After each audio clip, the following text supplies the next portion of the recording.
இலங்கை ராணுவத்தினர் மீனவர்களை கொண்டு போய் கொள்றாங்களே, அதற்கு ஏதாவது நடவடிக்கை எடுத்தாரா? அது இது மீனவர்கள் நிறைந்த பகுதி. இன்றைக்கு பாஜகவும் மோடியும் கச்சத்தீவை மீட்கணும்னு சம்பந்தமே இல்லாம 10 வருஷம் ஆட்சியில் இருந்துட்டு தேர்தல் வருதுன்னு கச்சத்தீவை பத்தி பேசுறாங்க. முதல்ல அருணாச்சல பிரதேசத்திலையும் லடாக்லயும் சீனா பண்ணிருக்கக்கூடிய ஆக்கிரம பத்தி பேசுங்க. தைரியம் இருந்தா பேசுங்க. பேசிடுவீங்களா? சீனாவை பத்தி ஒரு வார்த்தை பேச மாட்டாரு. அவ்வளவு பயந்தாங்கோலி அவரு. குறைந்தபட்சம் சீனான்ற வார்த்தை கூட அவர் சொல்ல மாட்டாரு. அவரு தேர்தலுக்கு தேர்தல் மட்டும்தான் வருவாரு. இப்போ வந்திருக்காரு. இப்போ இந்த கடந்த 15 நாளா தமிழ்நாட்டையே சுத்தி சுத்தி வந்துகிட்டு இருக்காரு. தமிழ்ல பேசுறாரு, திருக்குறள்ல பேசுறாரு. ஒண்ணுமே புரியல. அவர் திருக்குறள் தான் பேசுறாரா இல்ல வேற ஏதாவது பேசுறாரான்னு புரியல. அதுவும் ஃபேன்சி ட்ரெஸ் காம்படிஷன் மாதிரி வேஷ்டி சட்டை எல்லாம் போட்டுட்டு வராரு. மக்களை ஏமாத்தணும்னு நினைக்கிறாரு. நான் சவால் விடுறேன் ஒன்றிய பிரதமர் மோடி அவர்களே, நீங்க அடுத்த இன்னொரு 20 நாட்கள் தமிழ்நாட்டிலே வந்து வீடு எடுத்து தங்கி இங்கே வந்து உட்கார்ந்தீங்கன்னா கூட உங்களால தமிழ்நாட்டில் ஒரு தொகுதியில கூட ஜெயிக்க முடியாது. உங்களை ஜெயிக்க விட மாட்டாங்க எங்களுடைய தமிழ்நாட்டு மக்கள். எங்களுடைய தமிழ்நாட்டு மக்கள் சுயமரியாதை மிக்க மக்கள். இப்ப தொடர்ந்து என்ன விமர்சனம் பண்ணிட்டு இருக்காரு. என்ன தெரியுமா சொல்றாரு? உதயநிதி பேசினதையே பேசிட்டு இருக்காரு. ஸ்கிரிப்ட் மாத்த மாட்டேங்கிறாரு. அதாவது நான் தினம் தினம் வேற வேற பேசணுமா? நான் ஏங்க வேற வேற பேசணும்? நான் பேசுறது தான் பேசுவேன். நான் பெரியாருடைய கொள்கை தான் பேசுவேன். நான் அம்பேத்கருடைய கொள்கையை தான் பேசுவேன். கலைஞருடைய கொள்கையை தான் பேசுவேன். பேரறிஞர் அண்ணாவுடைய கொள்கையை தான் பேசுவேன். திருப்பி திருப்பி பேசுவேன். பேசுனது ஒரே கொள்கையை தான் பேசுவேன். திரு பாதம் தாங்கி பழனிசாமி அவர்களே, உங்களை மாதிரி எனக்கு 9 நாக்கு இல்ல. எனக்கு இருக்கிறது ஒரே நாக்கு. நீங்க ஒவ்வொருத்தருக்கு தகுந்த மாதிரி மாத்தி மாத்தி பேசுவீங்க. அவரு பன்னீர்செல்வம் இருக்காருல்ல, பலாப்பழம்.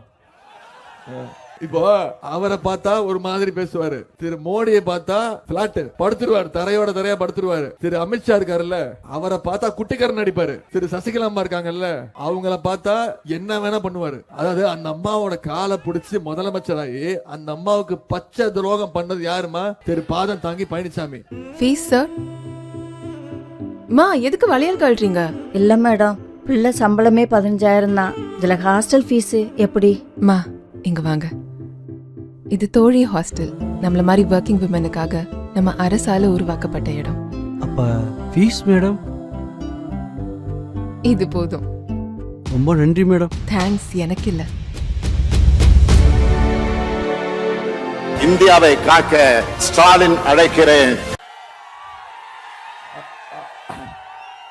ஆயிரக்கணக்கில் வந்திருக்கக்கூடிய என்னுடைய அருமை தாய்மார்களே, அக்காக்களே, தங்கைகளே, பாட்டிகளே, அம்மாக்களே, உங்க அத்தனை பேருக்கும் முத்தமிழங்க டாக்டர் கலைஞருடைய உயிரினும் மேலான அன்பு உடன்பிறப்புகள் உங்க அத்தனை பேருக்கும் முதற்கண் என்னுடைய வணக்கத்தையும் நன்றி நான் தெரிவிச்சுக்கிறேன். நான் இங்கே வந்து நம்முடைய அண்ணன் திரு வை செல்வராஜ் அவர்களுக்கு கதிர் அறிவால் சின்னத்துல வாக்கு கேட்டு உங்க எல்லாம் வந்து வாக்கு கேட்கலாம், வேண்டி விரும்பி கேட்டுக்கொள்ளலாம் அப்படின்னு நினைச்சுக்கிட்டு நான் வந்தேன்.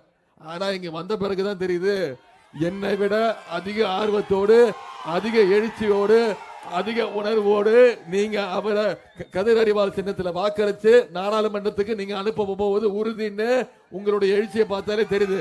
ஆனா இதே எழுச்சி, இதே உணர்வு, இதே ஆரவாரம், இதே வேகம் அடுத்த 12 நாட்கள் உங்ககிட்ட இருக்கணும். உதயநிதி வந்தாரு பேசினாரு, கலைஞ்சு போயிட்டோன்னு இருக்கக்கூடாது. அடுத்த 12 நாட்கள். இன்னைக்கு தேதி 5ஆம் தேதி, 19ஆம் தேதி தேர்தல், 17ஆம் தேதி 5 மணியோட முடியுது வாக்குப்பதிவு முடிவுது. நான் உங்ககிட்ட கேட்பதெல்லாம் நீங்க முடிவு பண்ணிட்டீங்களா? அண்ணனை ஜெயிக்க வைக்கணும் முடிவு பண்ணிட்டீங்களா? எந்த சின்னம்?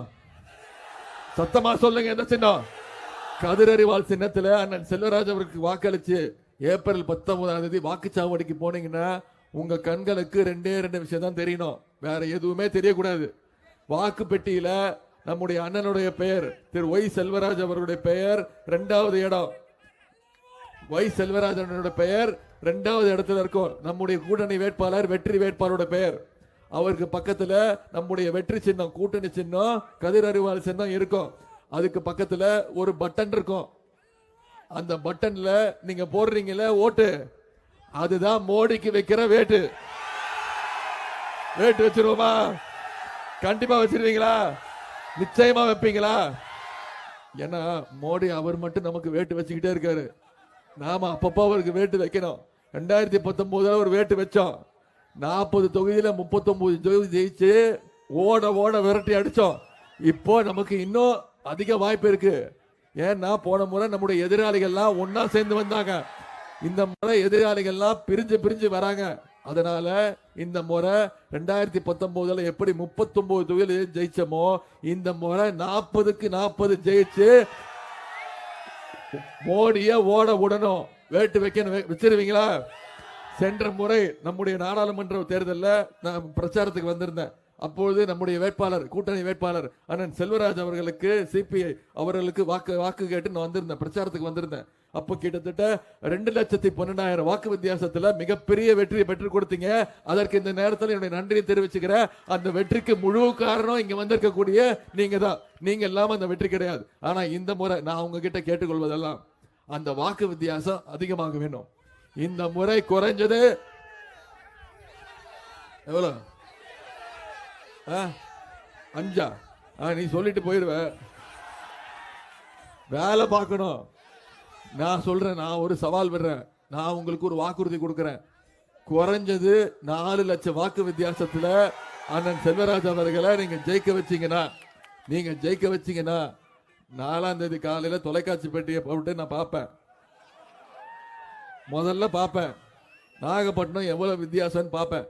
குறைஞ்சது நான் உங்களுக்கு வாக்குறுதி கொடுக்கிறேன், 4 லட்சம், குறைஞ்சது 4 லட்சம் வாக்கு வித்தியாசத்துல ஜெயிக்க வச்சு அண்ணனை எதிர்த்து எந்த கொம்பம் போட்டிட்டாலும் டெபாசிட் காலி ஆகிற அளவுக்கு அவரோட வெற்றியை நீங்க உறுதி செஞ்சீங்கன்னா, 4 லட்சம் வாக்கு வித்தியாசத்துல ஜெயிக்க வச்சீங்கன்னா, நான் அடிக்கடி வரேன், இந்த மாவட்டத்துக்கு வருவேன். அண்ணன் கௌதமன் அவர்கள் என்ன அடிக்கடி எனக்கு பல நிகழ்ச்சி, கழக நிகழ்ச்சி, பொற்கழி வழங்குகின்ற நிகழ்ச்சி, அரசு நிகழ்ச்சின்னு பல முறை வந்திருக்கிறேன். நான் சொல்றேன், நான் வாக்குறுதி கொடுக்கிறேன், 4 லட்சம் வாக்கு வித்தியாசம் ஜெயிக்க வச்சீங்கன்னா மாசம் 2 முறை நான் இந்த நாகப்பட்டினம் தொகுதிக்கு வருகை தந்து உங்களுடைய வேட்பாளருடைய நாடாளுமன்ற உறுப்பினரோட சேர்ந்து, உங்களுடைய மாவட்ட செயலரோடு சேர்ந்து, உங்க பொறுப்பு அமைச்சரோடு சேர்ந்து இந்த நாகப்பட்டினம் தொகுதிக்கு என்னென்ன தேவையோ அத்தனை வசதிகளையும் முதலமைச்சரை கொண்டு போய் எடுத்து சொல்லி அனைத்து வசதிகளையும் செய்வதற்கான 100% உழைப்பை நான் கொடுக்கிறேன். இப்ப நான் வாக்குறுதி கொடுத்துட்டேன். நான் சொன்ன சொல்ல காப்பாத்துவேன். நான் கலைஞர் பேரன். இப்போ நீங்க வாக்கு கொடுக்கணும். நீங்களும் சொன்னா செய்யணும். ஏன் தெரியுமா? நீங்களும் கலைஞருடைய பேரன்கள் தான். நீங்க கலைஞருடைய பேரன்கள், பேத்திகள் தான். நீங்களும் பேரன்கள், அண்ணாவுடைய பேரன்கள் தான், பெரியாருடைய பேரன்கள் தான். நாமெல்லாம் ஒரே குடும்பம் தான். மோடி சொல்றாருல்ல, திமுக ஆட்சிக்கு வந்துருச்சு, திமுக ஒரே குடும்ப ஆட்சி. ஆமா, இது குடும்ப ஆட்சி தான். தமிழ்நாட்டில் இருக்கக்கூடிய அத்தனை பேருமே திமுக உடைய குடும்பம் தான். ஆமா, அத்தனை பேரும் கொள்கை பேரன்கள், லட்சிய பேரன்கள். நமக்கு இருக்கக்கூடிய ஒரே கொள்கை, ஒரே லட்சம். அதான் 4 லட்சம் தான் சொன்னேன். இன்னும் கவுண்டிங்க முடிச்சிட்டியா? ஏப்ரல் 19ஆம் தேதி வரைக்கும் இந்த உணர்வு இருக்கட்டும், சரியா? ஏப்ரல் ஜூன் 4ஆம் தேதி பேசிப்போம். ஒரு முடிவை ஜூன் 4ஆம் தேதி எடுத்துக்கலாம். நீங்க ஜெயிக்க வச்சு அவர் அமைச்சீங்கன்னா நிச்சயமா உங்களுடைய குரலாக நாடாளுமன்றத்தில் எதிரொலிப்பார். அதற்கு நான் கேரண்டி. சரியா? பண்ணுவீங்களா? அதே போல 2021 சட்டமன்ற தேர்தல் பொழுது நம்முடைய கழக கூட்டணி வேட்பாளர் சகோதரர், என்னுடைய அன்பு சகோதரர், விடுதலை சிறுத்தைகள் கட்சியை சேர்ந்த தம்பி திரு சகோதரர் ஆலூர் ஷானவாஸ் அவர்களுக்கு நான் இங்க வந்து பிரச்சாரம் பண்ணேன். அவரை கிட்டத்தட்ட 7300 வாக்கு வித்தியாசத்துல மிகப்பெரிய வெற்றியை தேடி தந்தீங்க. அந்த வெற்றிக்கும் நீங்க தான் காரணம். நீங்க இல்லாம அந்த வெற்றி கிடையாது. அதற்கும் இந்த நேரத்தில் நான் என்னுடைய நன்றியை தெரிவிச்சுக்கிறேன். இப்போ நாகப்பட்டினம் நாடாளுமன்ற தொகுதியில சில சாதனைகளை செஞ்சிருக்கிறோம்.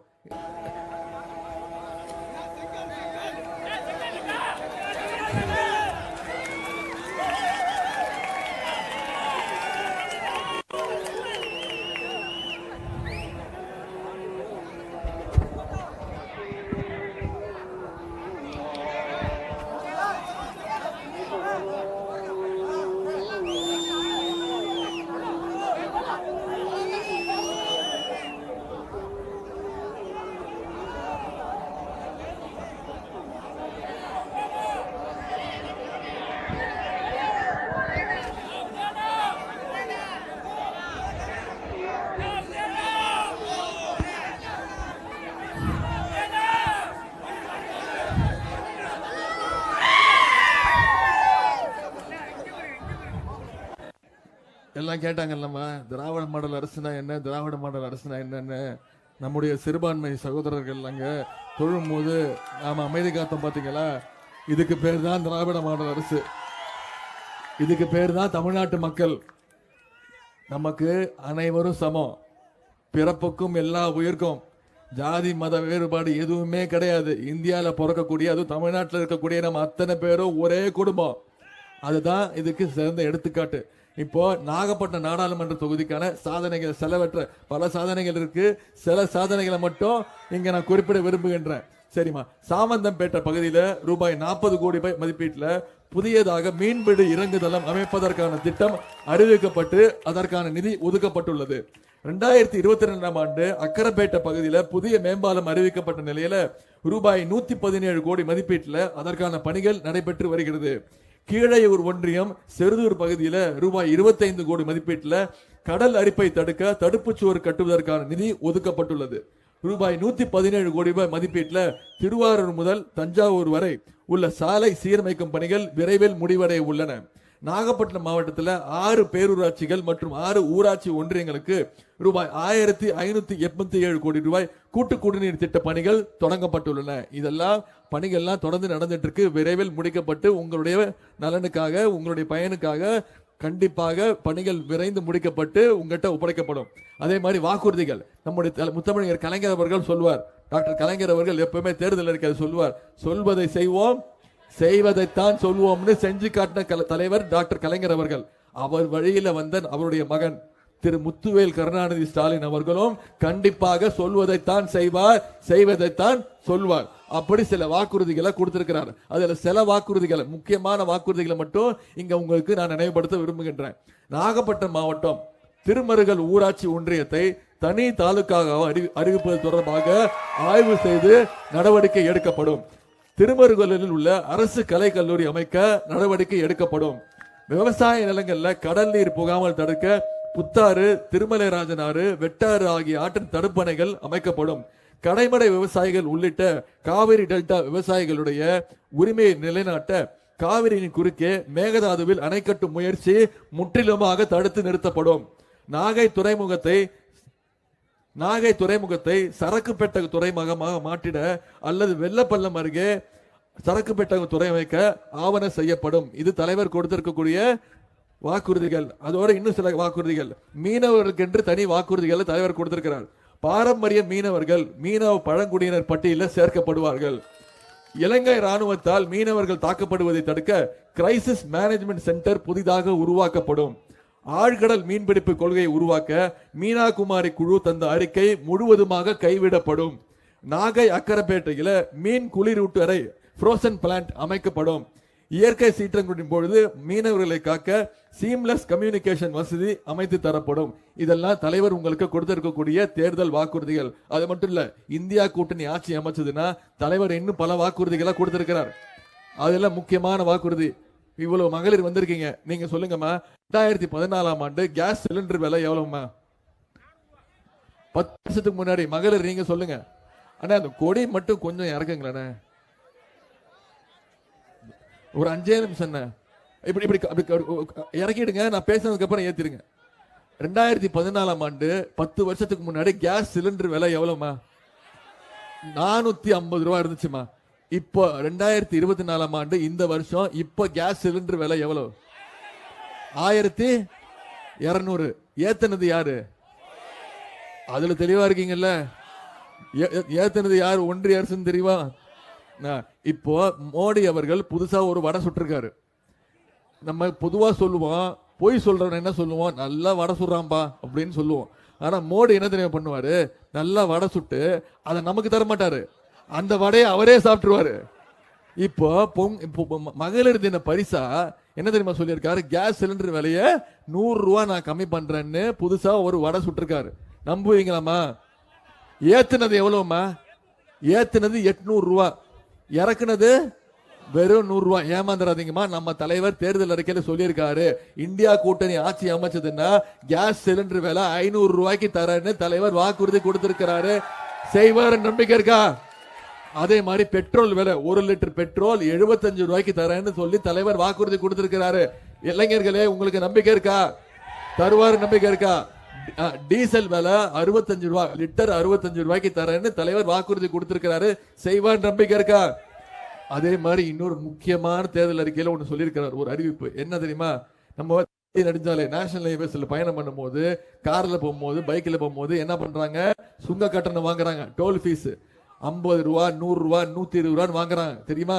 இப்ப தலைவர் வாக்குறுதி கொடுத்திருக்கிறாரு, இந்தியா கூட்டணி ஆட்சிக்கு வந்துச்சுன்னா தமிழ்நாட்டில் இருக்கக்கூடிய அனைத்து சுங்கச்சாவடிகளும், அனைத்து டோல் பூத்துகளும் அகற்றப்படும் தலைவர் வாக்குறுதி கொடுத்திருக்கிறார். இதெல்லாம் தலைவர் செய்வார், நம்பிக்கை இருக்கா? செய்யணும்னா இன்னும் பல கோரிக்கைகள் நிறைவேற்றணும்னா ஏப்ரல் 19 வாக்குச்சாவடிக்கு போய் கதிர் அறிவால் சின்னத்துல அண்ணன் வை செல்வராஜ் அவர்களுக்கு நீங்க வாக்களிச்சு பல லட்சம் வாக்கு வித்தியாசத்துல ஜெயிக்க வைக்கணும். செய்வீங்களா? அதே மாதிரி 4 திட்டங்களை மட்டும் உங்ககிட்ட சொல்லிடுறேன். தலைவர் மேல ஏன் இவ்வளவு நம்பிக்கை வச்சிருக்கீங்க? 2021 தலைவர் அவர்கள் ஆட்சிக்கு வந்தாங்க. எப்படி ஆட்சிக்கு வந்தாரு? தமிழ்நாட்டு மக்கள் வாக்களிச்சு ஒட்டுமொத்த தமிழ்நாட்டு மக்களுடைய ஆதரவை பெற்று தமிழ்நாட்டு முதலமைச்சரா பொறுப்பேற்றாரு. கரெக்டா? யார் காலையாவது விழுந்தாரா? டேபிள் சார் கடையில பூந்து போனாரா? அப்படி ஆட்சிக்கு வந்தது யாரு? யாருன்னு தெரியுதாமா? கீழே படுத்திருக்காரு முட்டி போட்டது யாருன்னு தெரியுதா? அவர்தான் முன்னாள் முதலமைச்சர் திரு எடப்பாடி பழனிசாமி. அவர் பேர் மாத்திட்டாரு. இப்போ தலைவர் அவருக்கு இப்போ ஒரு செல்லமா ஒரு பேர் வச்சிருக்காரு, பாதம் தாங்கி பழனிசாமி. பாதம் தாங்கி பழனிசாமி என்ன பண்ணிட்டு இருக்காரு? அங்க என்ன பண்ணிட்டு இருக்காரு தெரியுதா? கீழே சில்லறை போட்டு தேடிட்டு இருக்காரு. அதாவது இது பழைய போட்டோ. இது இப்படிதான் முதலமைச்சரானாரு. தமிழ்நாட்டில் இல்லம்மா, இந்தியாவில் இல்ல, உலகத்திலேயே இப்படிப்பட்ட ஒரு கேடு கெட்ட, வெக்கங்கெட்ட, மானங்கெட்ட ஒரு முன்னாள் முதலமைச்சர்னா, அதாவது ஒரு முதலமைச்சர் தான் என்ன சொல்லணும்? தெம்பா கெத்தா சொல்லணும். நம்ம தலைவர் சொல்றாருல்ல, மக்கள் தேர்ந்தெடுத்தாங்க, நான் முதலமைச்சரான, மக்களுக்காக நான் வேலை செய்யறேன், மக்களுக்கு தேவையான திட்டங்களை செய்யறேன்னு சொல்றவர் நம்முடைய முதலமைச்சர். இவர் என்ன தெரியுமா சொல்றாரு? இவரை போய் பத்திரிகையாளர்கள் கேட்டிருக்காங்க, என்னங்க உதயநிதி நீங்க தவழ்ந்து போன போட்டோவை காட்டுறாரு அப்படின்னா அதுக்கு என்ன தெரியுமா பதில் சொல்றாரு? ஆமா, தவழ்ந்துதான் போனேன், அதுல என்ன தப்பு இருக்கு? நடுவுல 3 பேர் உட்கார்ந்து இருந்தாங்க, வேற ஒரு டேபிள் வேற இருந்துச்சு, அப்புறம் நான் எப்படி அந்த அம்மா காலவே பிடிக்கிறது? இதுல என்னங்க தப்பு இருக்கு? அந்த அம்மா என்ன 3வது மனுஷியா அப்படின்னு கேட்கிறாரு. இப்படி யாராவது சொல்லி கேள்விப்பட்டிருக்கீங்களாமா? ஒரு முதலமைச்சர் இப்படி ஒரு கேடு கெட்ட முதலமைச்சரை இந்திய வரலாற்றில், உலக வரலாற்றிலே பார்க்க முடியாது. ஒரு நாளைக்கு ஒரு பேச்சு பேசுவாரு. இப்ப தொடர்ந்து என்ன விமர்சனம் பண்ணிட்டு இருக்காரு? என்ன தெரியுமா சொல்றாரு? உதயநிதி பேசினதையே பேசிட்டு இருக்காரு, ஸ்கிரிப்ட மாத்த மாட்டேங்கிறாரு. அதாவது நான் தினம் வேற பேசணுமா? நான் ஏங்க வேற பேசணும்? நான் பேசுறது தான் பேசுவேன். நான் பெரியாருடைய கொள்கை தான் பேசுவேன், நான் அம்பேத்கருடைய கொள்கையை தான் பேசுவேன், கலைஞருடைய கொள்கையை தான் பேசுவேன், பேரறிஞர் அண்ணாவுடைய கொள்கையை தான் பேசுவேன், திருப்பி பேசுவேன். நான் எய்ம்ஸ் மருத்துவமனை வேணும் தான் பேசுவேன், சிஏஏ சட்டம் எங்களுக்கு வேணாம் தான் பேசுவேன், எங்களுடைய மாநில உரிமைகளை திருப்பி கொடுங்கன்னு பேசுவேன், எங்களுக்கு நீட் தேர்வு வேணான்னு பேசுவேன். நான் சொன்னா பேசுனது ஒரே கொள்கையை தான் பேசுவேன். திரு பாதம் தாங்கி பழனிசாமி அவர்களே, உங்களை மாதிரி எனக்கு 9 நாக்கு இல்ல, எனக்கு இருக்கிறது ஒரே நாக்கு. நீங்க ஒவ்வொருத்தருக்கு தகுந்த மாதிரி மாத்தி பேசுவீங்க. அவரு திரு பன்னீர்செல்வம் இருக்காருல்ல, பலாப்பழம், இப்போ அவரை பார்த்தா ஒரு மாதிரி பேசுவாரு, திரு மோடியை பார்த்தா பிளாட் படுத்துருவாரு, தரையா படுத்துருவாரு. திரு அமித்ஷா இருக்காருல்ல, அவரை பார்த்தா குட்டிக்காரன் நடிப்பாரு. திரு சசிகலா அம்மா இருக்காங்கல்ல, அவங்கள பார்த்தா என்ன வேணா பண்ணுவாரு. அதாவது அந்த அம்மாவோட காலை பிடிச்சி முதலமைச்சராகி அந்த அம்மாவுக்கு பச்சை துரோகம் பண்ணது யாருமா? திரு பாதம் தாங்கி பழனிசாமி. அந்த அம்மாவை காலை பிடிச்சி முதலமைச்சராகி அந்த அம்மாவை சிறைச்சாலைக்கு அமைச்சிட்டு அடுத்த நாள் கேட்டாரு, யார் இந்த சசிகலா, நீயா என்ன முதலமைச்சராக்கன்னு கேட்ட பச்சை துரோகி தாமா அந்த பாதம் தாங்கி பழனிசாமி. இவருக்கு நீங்க பாடம் கத்துக் கொடுக்கணுமா வேணாமா? கோவிட் பெருந்தொற்று வந்துச்சு, நம்ம தலைவர் முதலமைச்சரானாரு. முதலமைச்சராகி கடும் நிதி நெருக்கடி, என்ன பண்ணாரு? ஒரு திட்டத்தையா வாக்குறுதியா நிறைவேற்றினார். முதல் திட்டம், முதல் கையெழுத்து போட்டார். முதல் நாள் 5 திட்டத்துல முதல் கையெழுத்து இங்க வந்திருக்கக்கூடிய தாய்மார்கள் உங்களுக்கு தெரியும். என்ன திட்டம்? மகளிருக்கு கட்டணமில்லா பேருந்து திட்டத்தை கொடுத்தாரா இல்லையாமா? உபயோகப்படுத்துறீங்களா இல்லையா? ஒவ்வொரு மகளிரும் மாசம் 900 ரூபாய் வரைக்கும் சேமிக்கிறாங்க. இது வரைக்கும் 3 வருஷத்துல 465 கோடி பயணங்களை நீங்க மேற்கொண்டிருக்கீங்க. எவ்வளவு? 465 கோடி பயணங்கள். நாங்கெல்லாம் உங்ககிட்ட தான் கத்துக்கணும். அதாவது இந்த தஞ்சாவூர், இந்த நாகப்பட்டினம் மாவட்டத்தில் மட்டும் இந்த மகளிருக்கு கட்டணமில்லா பேருந்து திட்டத்தின் மூலமாக கிட்டத்தட்ட 1,35,00,000 பயணங்கள் மேற்கொள்ளப்பட்டிருக்குமா? தமிழ்நாட்டில் 460 கோடி பயணங்கள், நாகப்பட்டினம் மாவட்டத்தில் மட்டும் 1,35,00,000 பயணங்களை நீங்க மேற்கொண்டிருக்கீங்க. அதுதான் அந்த திட்டத்துடைய வெற்றி, அதுதான் முதலமைச்சருடைய வெற்றி, அதுதான் மகளிரோட வெற்றி. ஒரு திட்டத்தை அரசு கொண்டு வந்துச்சுன்னா அதை எத்தனை பேர் பயன்படுத்துறாங்களோ அதுதான் அந்த திட்டத்துடைய வெற்றி. அப்படி பார்த்தா அந்த வெற்றி உங்களுக்கு தான். இந்த திட்டத்தை, மகளிருக்கு கட்டணம் இல்லா பேருந்து திட்டத்தை இப்போ யாரும் பிங்க் பஸ் சொல்றது இல்ல, தலைவர் பேரை சொல்லி என்ன சொல்றாங்க, ஸ்டாலின் பஸ் தான் சொல்றாங்க. அந்த அளவுக்கு அந்த திட்டம் மகளிர் மத்தியில போய் சேர்ந்திருக்கு. இந்த திட்டத்தை இப்ப கர்நாடகா மாநிலத்துல விரிவாக்க செஞ்சிருக்கிறாங்க. இதுக்கு பேர் தான் திராவிட மாடல் அரசு. அதே மாதிரி புதுமை பெண் ஒரு திட்டம். இப்போ ஆண்களுக்கு நிகரா பெண்கள் வந்திருக்கீங்க. நான் ஒரே ஒரு கேள்வி கேட்கிறேன். ஒரு 150 வருஷத்துக்கு முன்னாடி நீங்க வீட்டை விட்டு வெளில வர முடியுமா? உங்களுக்கு அந்த உரிமை இருந்துச்சா? படிக்கிறதுக்கான உரிமை இருந்துச்சா? நீங்க எல்லாம் பள்ளிக்கூடத்துக்கு போக முடியுமா? நான் இன்னும் கேட்கிறேன். நீங்க மேலாடை அணிஞ்சிருக்கீங்கல்ல, 120 வருஷத்துக்கு முன்னாடி நீங்க மேலாடை அணிவதற்கு உங்களுக்கு உரிமை கிடையாது. அதையெல்லாம் உடைச்சு பெண்களுக்கான விடுதலைக்காக 97 வயசு வரைக்கும் போராடியவர் தான் தந்தை பெரியார் அவர்கள். பெண்களை அடிமைத்தனத்திலிருந்து வெளில கொண்டு வரணும்னு போராடியவர் தான் தந்தை பெரியாரும் அண்ணாவும். பெண்களுக்கு சொத்துல சம உரிமை யார் கொடுத்தா? டாக்டர் கலைஞர். இந்தியாவிலே முதன்முறையா பெண்களுக்கு சொத்துல சம உரிமை கொடுத்தது டாக்டர் கலைஞர் அவர்கள். அவர் வழியில நம்ம என்ன பண்ணாரு, பெண்கள் படிக்கணும், பள்ளிக்கூடத்துக்கு போகணும், பள்ளிக்கூடத்துக்கு போனா மட்டும் பத்தாது, காலேஜுக்கு போய் படிக்கணும், மேற்கல்வி படிக்கணும்னு புதுமை பெண் திட்டம். இதுல அரசு பள்ளியில படிச்சு காலேஜுக்கு போய் ஊக்கத்தொகையாக மாசம் மாசம் 1000 ரூபாய் அவங்களுடைய வங்கி கணக்குல செலுத்தப்படுகிறது. இப்ப இந்த திட்டத்தையும் பல மாநிலங்களை கடைபிடிக்கிறாங்க. இந்த புதுமை பெண் திட்டத்தின் கீழே தமிழ்நாட்டில் இது வரைக்கும் 3 லட்சம் மாணவிகள் பயன்பெற்று இருக்கிறாங்க. தலைவர் விரிவாக்கம் பண்ணிட்டாரு. என்ன ஆச்சுன்னா, ஆண்களை விட பெண்கள் அதிகமா காலேஜுக்கு போக ஆரம்பிச்சிட்டாங்க. இப்ப ஆண்களும் போகணும்னு சொல்லி தலைவர் தமிழ் புதல்வன் ஒரு திட்டம், அதுக்கு 360 கோடி ரூபாய் ஒதுக்கியிருக்காரு. ஆண்களும் படிச்சு அரசு பள்ளியில படிச்சு காலேஜுக்கு போய் படிச்சா அவங்களுக்கும் கல்வி ஊக்கத்தொகையாக மாதம் 1000 ரூபாய் கொடுக்கப்படும் தலைவர் அறிவிச்சிட்டார். இப்போ இந்த புதுமை பெண் திட்டத்தின் கீழே இந்த நாகப்பட்டினம் மாவட்டத்தில் எத்தனை மாணவிகள் திறமை பயன்பெற்று இருக்கிறாங்க? 4500 மாணவிகளுக்கு மேல மாதந்தோறும் 1000 ரூபாய் வழங்கப்பட்டிருக்கு இந்த நாகப்பட்டினம் மாவட்டத்தில். என்கிட்ட புள்ளி விவர கணக்கு இருக்கு. அதே மாதிரி இன்னொரு முக்கியமான திட்டமா, இதுதான் மிக மிக முக்கியமான திட்டம், நம்ம தேர்தல் அறிக்கையிலே சொல்லாத திட்டம். அதுதான் முதலமைச்சருடைய காலை உணவு திட்டம். காலையில சீக்கிரம் எந்திரிச்சு வேலைக்கு போற பெற்றோர்கள் இருக்காங்க. காலைல 7 மணி 8 மணிக்கெல்லாம் எந்திரிச்சு வேலைக்கு போற பெற்றோர்கள் சமைக்கிறதுக்கு நேரம் இருக்காது, சமைச்சு பையனுக்கு சாப்பாடு ஊட்டுறதுக்கு நேரம் இருக்காது. நீ ஸ்கூலுக்கு போ, மதிய உணவு திட்டம் இருக்கு, அங்க சாப்பிட்டுக்கோ அப்படின்னு சொல்லி அனுப்பிச்சிருவாங்க. ஆனா நம்ம வேலைக்கு போயிட்டு பெற்றோர்கள் அதே நினைப்புல இருப்போம். பையனை ஸ்கூலுக்கு அமிச்சமே, அவன் சாப்பிட்டானா, அவனுக்கு பசிச்சிருக்குமே, மயக்கம் போட்டு விழுந்திருப்பானே, பள்ளிக்கூடத்துக்கு போனானா, கிளாஸ் ரூமுக்கு போனானா, என்ன பண்றான்னு தெரியாம இருந்திருக்கும். ஆனா இன்னைக்கு நம்முடைய முதலமைச்சர் என்ன சொன்னாரு, நீங்க குழந்தைய பள்ளிக்கூடத்துக்கு மட்டும் அனுப்புங்க, மற்றதெல்லாம் நான் பாத்துக்கிறேன். காலையில அவனுக்கு தரமான உணவை போட்டு அவனுக்கு நான் கல்வியை சேர்த்து கத்துக் கொடுக்கிறேன்னு 1ஆம் வகுப்புல இருந்து 5ஆம் வகுப்பு வரை படிக்கக்கூடிய 31,000 அரசு பள்ளிகள்ல கிட்டத்தட்ட 18 லட்சம் மாணவர்கள் இந்த திட்டத்தின் மூலம் பயன்பெறாங்கம்மா. எல்லாரும் கேட்கறாங்கல்ல, திராவிட மாடல் அரசுனா என்ன, திராவிட மாடல் அரசுனா என்னன்னு. இப்போ இந்த திட்டத்தை எங்க தெரியுமா? தெலுங்கானா, கர்நாடகா, இங்க மட்டும் இல்ல, தொலைக்காட்சியில பார்த்திருப்பீங்க, நியூஸ் பேப்பர்ல படிச்சிருப்பீங்க. கனடா நாடு இருக்குல்ல, அமெரிக்கா மாதிரி கனடாவும் ஒரு மிகப்பெரிய நாடு. கனடா நாட்டு பிரைம் மினிஸ்டர், அவர் பேர் திரு ஜஸ்டின் ட்ரூடோ, அவரு சொல்லியிருக்காரு, தமிழ்நாட்டில் முதலமைச்சர் காலை உணவு திட்டம் மிக சிறப்பான திட்டம், அந்த திட்டத்தை கனடா நாட்டிலையும் அமல்படுத்துறேன்னு சொல்லி அமல்படுத்தியிருக்கிறார். இதுக்கு பேர் தாமா திராவிட மாடல் அரசு. உலகத்தில் இருக்கக்கூடிய அத்தனை நாடுகளுக்கும் எடுத்துக்காட்டாக இருக்கக்கூடியதா நம்முடைய கழக ஆட்சி, தலைவருடைய ஆட்சி. இப்போ அந்த முதலமைச்சர் காலை உணவு திட்டத்தின் கீழே நம்முடைய நாகப்பட்டினம் மாவட்டத்தில் எத்தனை மாணவர்கள் பயனடைகிறாங்க? 20,000க்கும் மேற்பட்ட மாணவர்கள் பயனடைஞ்சிட்டு இருக்காங்க. 1ஆம் வகுப்புல இருந்து 5ஆம் வகுப்பு வரை கிட்டத்தட்ட இந்த மாவட்டத்தில் மட்டும் 20,000க்கும் மேற்பட்ட மாணவர்கள் பயன்பெறாங்க. இப்ப கடைசியா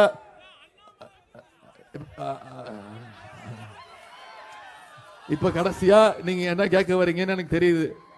இது தேர்தல் அறிக்கையில சொன்ன திட்டம் இல்ல அது இல்ல, அது லேடிஸ் மைண்ட் வாய்ஸ் கேக்குது எனக்கு. கலைஞர் மகளிர் உரிமை தொகை திட்டம் தலைவர் அறிவிச்சாரு, தேர்தல் அறிக்கையில சொன்னார். கண்டிப்பாக கலைஞர் மகளிர் உரிமை தொகை தகுதியான மகளிருக்கு கொடுக்கப்படும் சொன்னார். விண்ணப்பிச்சவங்க 1,60,00,000 பேர். செப்டம்பர் மாதம் பேரறிஞர் அண்ணாவுடைய பிறந்த நாள்ல இந்த திட்டத்தை தலைவர் ஆரம்பிச்சார். இப்போ 1,18,00,000 மகளிருக்கு மாசம் 15ஆம் தேதி ஆனா டான்னு அவங்களுடைய வங்கி கணக்கு போய் சேருது. கை தூக்குங்கம்மா, இங்க எத்தனை பேருக்கு வருது? கிட்டத்தட்ட 70% பேருக்கு வந்துட்டு இருக்கு.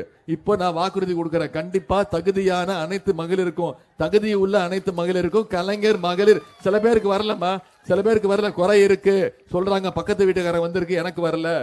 எழுத வீட்டுக்கார பொண்ணுக்கு வந்திருக்கு, எனக்கு வரலன்னு குறைகள் இருக்கு. அந்த குறைகள்லாம் தீர்க்கப்பட்டு ஆய்வு செய்யப்பட்டு வெரிஃபிகேஷன் செய்யப்பட்டு தகுதி வாய்ந்த அனைத்து மகளிருக்கும் கலைஞர் மகளிர் உரிமை தொகை திட்டம் கண்டிப்பாக வந்து சேரும். நம்பிக்கை இருக்கா? இப்போ நாம சொன்ன திட்டம் நாம என்ன பண்ண போறோம், நம்முடைய தேர்தல் வாக்குறுதி, நம்முடைய பணிகள்லாம் நான் சொல்லிட்டேன். இப்போ ஒன்றிய பிரதமர் இருக்கார், 10 வருஷமா தமிழ்நாட்டை ஆண்டுட்டு இருக்கார், இந்தியாவை ஆண்டுட்டு இருக்கார். ஏதாவது ஒரு உருப்படியான பிரச்சனை தமிழ்நாட்டுக்கு செஞ்சிருக்காரா? கஜா புயல் அடிச்சது மிகப்பெரிய இழப்பீடு ஏற்பட்டு வந்து பார்த்தாரா? மீனவர்கள் இலங்கை ராணுவத்தினர் மீனவர்களை கொண்டு போய் கொள்றாங்களே, அதற்கு ஏதாவது நடவடிக்கை எடுத்தாரா? இது மீனவர்கள் நிறைந்த பகுதி. இன்றைக்கு பாஜகவும் மோடியும் கச்சத்தீவை மீட்கணும்னு சம்பந்தமே இல்லாம 10 வருஷம் ஆட்சியில் இருந்துட்டு தேர்தல் வருதுன்னு கச்சத்தீவை பத்தி பேசுறாங்க. முதல்ல அருணாச்சல பிரதேசத்திலையும் லடாக்லையும் சீனா பண்ணிருக்கக்கூடிய ஆக்கிரம பத்தி பேசுங்க, தைரியம் இருந்தா பேசுங்க. பேசிடுவீங்களா? சீனாவை பத்தி ஒரு வார்த்தை பேச மாட்டாரு, அவ்வளவு பயந்தாங்கோலி அவரு. குறைந்தபட்சம் சீனான்ற வார்த்தை கூட அவர் சொல்ல மாட்டாரு. அவரு தேர்தல் மட்டும்தான் வருவாரு. இப்போ வந்திருக்காரு. இப்போ கடந்த 15 நாளா தமிழ்நாட்டையே சுத்தி வந்துகிட்டு இருக்காரு. தமிழ்ல பேசுறாரு, திருக்குறள்ல பேசுறாரு. ஒண்ணுமே புரியல. அவர் திருக்குறள் தான் பேசுறாரா இல்ல வேற ஏதாவது பேசுறாரான்னு புரியல. அதுவும் ஃபேன்சி ட்ரெஸ் காம்படிஷன் மாதிரி வேஷ்டி சட்டையெல்லாம் போட்டுட்டு வராரு. மக்களை ஏமாத்தணும்னு நினைக்கிறாரு. நான் சவால் விடுறேன், ஒன்றிய பிரதமர் மோடி அவர்களே, நீங்க அடுத்த இன்னொரு 20 நாட்கள் தமிழ்நாட்டிலே வந்து வீடு எடுத்து தங்கி இங்கேயே வந்து உட்கார்ந்தீங்கன்னா கூட உங்களால தமிழ்நாட்டில் ஒரு தொகுதியில கூட ஜெயிக்க முடியாது. உங்களை ஜெயிக்க விட மாட்டாங்க எங்களுடைய தமிழ்நாட்டு மக்கள் சுயமரியாதை மிக்க மக்கள். உங்க குரலி வித்த நடக்காது. 2019ஆம் ஆண்டு வந்தாருமா, ஜனவரி மாசம் 27ஆம் தேதி என்ன பண்ணாரு? தமிழ்நாட்டுக்கு ஒன்றிய அரசு திட்டம் அப்படின்னு சொல்லி எய்ம்ஸ் மருத்துவமனை கொண்டு வர போறேன்னு சொல்லி ஒரே ஒரு செங்கல் நட்டு வச்சுட்டு போயிட்டாரு. யாரு? 29 பைசாவும் திரு பாதம் தாங்கி பழனிசாமி அவர்களும். இதுதான் அது.